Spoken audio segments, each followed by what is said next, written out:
Hello and welcome to the Barefoot Revolution podcast. I'm joined by Vinayak and JT, and we are here to discuss which team has surprised us most this season, or which team has entertained us most this season in the Premier League. So, which team you have chosen, guys? I'll come to it. JT, Mhm. which team has entertained you the most? uh, Not entertained but surprised me the most. That would be Aston Villa for me. Interesting. I really think Aston Villa has done really well this season, considering they were almost relegated last season. They just got lucky last season and stayed up by a single point. And this season they've played exceptionally well. They've got two games in hand Yeah, and they're above Chelsea. Two games in they. hand. I think they're already three points above Chelsea, right? 3 points above Chelsea, and they've got all of their next matches cancelled. So Right. they're going to be in a position wherein they're going to have more than 4 to 5 games in hand versus the other teams in the Premier League. Interesting choice. Tivo, what's yours? Mine is Southampton, Hassan Hutl. Hassan Hüttl. Apparently they're linking him to the Chelsea job now. Yeah, I yeah, would, I yeah. would He was love to linked with the have him at Chelsea. Chelsea. I would love to have him at Chelsea. Anyone up except Lampard should be at Chelsea. Of course, I mean my choice is pretty. I mean, if you've seen our videos, you would know it's definitely Leeds United. Like if if if it's a question of which team has surprised you the most, Leeds United. Which team has entertained you the most, Leeds United. Which team has disappointed you the most, Leeds United. As slash Tottenham. But like love them, hate them, you can't ignore them. You can absolutely not ignore them. That's a guarantee. They just lost a match against Brighton, 1-0. Exactly. And they played such shitty football. That's it. Like you don't. It's incredible. Like they're this enigma. They have got a coach who is mythical. He's like a Pokemon. Um, it's insane. Like you can't create that story, right? An Argentinian coaching a Yorkshire club, and they're doing so well. Like even if they're losing, they're playing so well. Like tell me the last time you turned on the TV to watch a side which qualified from the championship and it's their first season back in the Premier League. I don't remember one. I think I did one when Wigan once qualified. That was about 14 years back. Paul Jewell's Wigan. They were fantastic to watch, and this is just at a different level of craziness. But interesting. I think Southampton and Aston Villa both have done really well.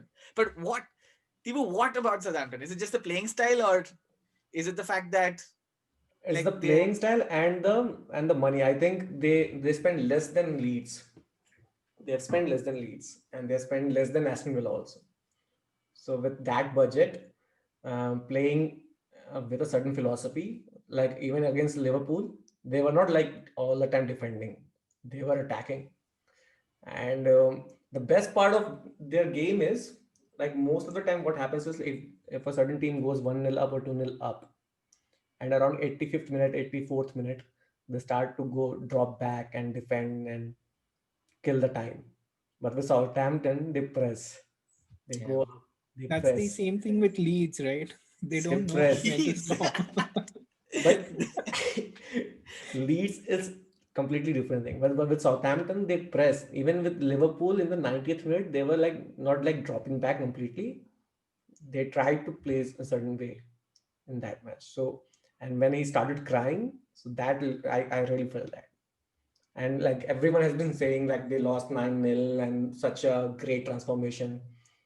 Yeah, but kudos to the owners also who like Exactly. Yeah, kept faith if it were him, kept Chelsea, if it was Chelsea, it was all it was over. Chelsea, just gone, gone. But JT, who has impressed you the most in this Aston Villa team? And there are lots of names, but who has impressed you the most?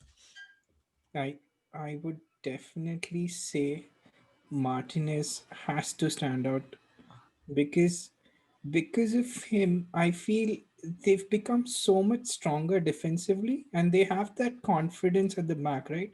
That even if they let a person slip by, they have someone who can stop that shot going in. So that for me is extremely important. I know you would, a lot of people would go all about Grealish uh, and his creative side, but I think defensively they've improved a lot, and it has to go down to Martinez, and what a brilliant signing he's been for them, And right? I think their midfield duo, right? McGinn and McGinn Douglas and Luiz.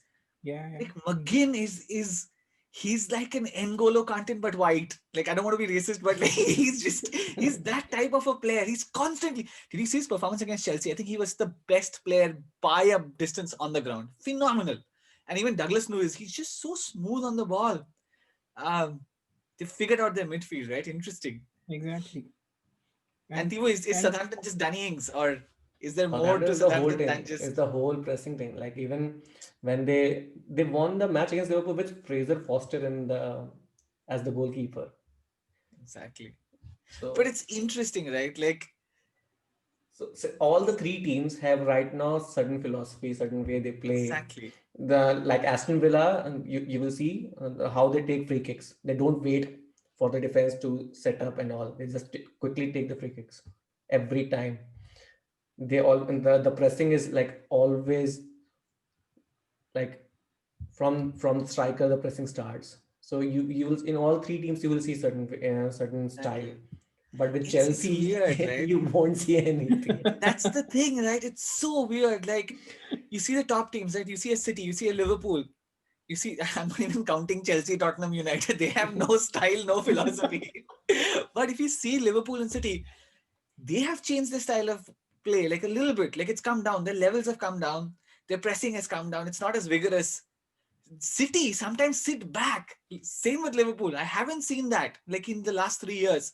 But these smaller teams, right? Like these Southamptons, these Leeds, the likes of Aston Villa, they have built such a wonderful philosophy, and it just normalizes the football world, right? Like you don't have that like crazy disparity or inequality. Like that just shows you like if you have an ideology, right? Like it works. Like you have to have that, and that's why the likes of Lampard, Jose, they're becoming obsolete because they don't have that coherent ideology that there is one way of playing football. Look at Um, Lampard, he's just started and he's obsolete. but like one thing about Leeds, right? Like it's insane. Like if there ever if you see a Leeds counter attack, you will see 11, almost even the goalkeeper trying to run to the opposition box they don't care. They don't care. Like that is just such good viewing, right? Like they lost 6-2 to United. I think one of the most entertaining games. And they played the best game I've ever seen. One all against City. And I remember we did a reaction video right, because I am yet to see a game like that. Like it's insane. And but the problem with them is, and you can see it now, it's fatigue. Like it's setting in, and they can't, like they don't have strings of results, right? They win two, lose two, win two, lose two. So it's not that they're losing a lot consecutively. It's not that they're winning a lot consecutively. If they had won today, right. they would have frog leaped Arsenal to 11th. So it's just, but it's like you guys might disagree, but I think it's the most entertaining thing to have happened to football in 2020. Like Def- Leeds, yeah, definitely. I mean, having Leeds back in the Premier League and the way that Bielsa sets them up, it's just too much fun. It's just too entertaining. they have the worst defensive record. And if you look at their attacking record, it's up there with the likes of Liverpool, City. If you look at the chances they create, the shots they have, it's incredible, right? Like, and it just, you hope that they stay up and you hope Bielsa stays because if they build on this, this could be a special, special team. Special, special team. And so which player, JT, you think if you remove him from the Aston Villa team, they won't be the same if you remove just one player? As Chumpy mentioned, right, the midfield duo. So if you just remove McGinn, the whole midfield just falls apart. Absolutely. And And with it's the same Leeds, with, it's the same, right? Like you talk about these strikers, and these people scoring goals and the likes of Virgil van Dijk. But if you look at these ideologically driven teams, the midfield is the core. Leeds, Definitely. Gavin Phillips, when he plays, they're a completely different team. When he doesn't play, they're a complete, like, he is so instrumental. I think take He him out wasn't. and He you'll wasn't playing falter. today, no. He wasn't He playing wasn't today. playing today. Wasn't. He Mm. wasn't playing today. What about Southampton? As same. And one is Romeo, Oh, what a a player. Chelsea Chelsea. discard, but he's lethal in the midfield. Phenomenal. Phenomenal And player. especially pressing, you need a, Uh, like, he is the best man marker when you press. Like, it's just insane. But it's interesting, right? Like, look how football has changed from, it was always this actually, but there's so much importance given to these strikers. Right. And now the game's changed, right? It's your core. And these Even for lesser teams like Chelsea, right? It used you can see the importance N'Golo Kante had when he was in playing in prime that form. midfield drop.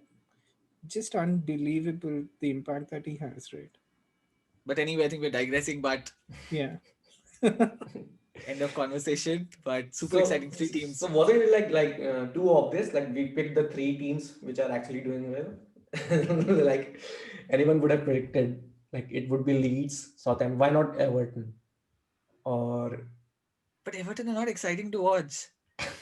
Neither are they surprising, right? Like, they will finish mid-table, and they're not good to watch. Like, they're just eking out games. Like, they don't have a philosophy.